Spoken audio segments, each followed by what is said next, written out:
यहाँ आपको एक अहम खबर से आगाह करें। आलमी इदारा सेहत WHO ने सऊदी अरब के शहर मदीना मुनव्वरा को सेहतमंद शहर करार देते हुए सर्टिफिकेट जारी कर दिया।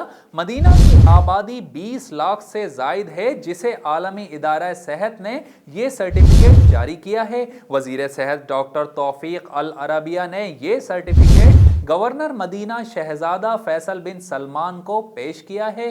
आलमी इदारा सेहत की जानिब से मदीना मुनव्वरा को सेहतमंद शहर करार देने का फैसला मुख्तलिफ उमूर की वजह से किया गया। यहाँ आपको एक अहम खबर से आगाह करें। आलमी इदारा सेहत WHO ने सऊदी अरब के शहर मदीना मुनव्वरा को सेहतमंद शहर करार देते हुए सर्टिफिकेट जारी कर दिया। मदीना की आबादी 20 लाख से जायद है, जिसे आलमी इदारा सेहत ने ये सर्टिफिकेट जारी किया है। वजीर सेहत डॉक्टर तौफीक अल अरबिया ने ये सर्टिफिकेट गवर्नर मदीना शहजादा फैसल बिन सलमान को पेश किया है।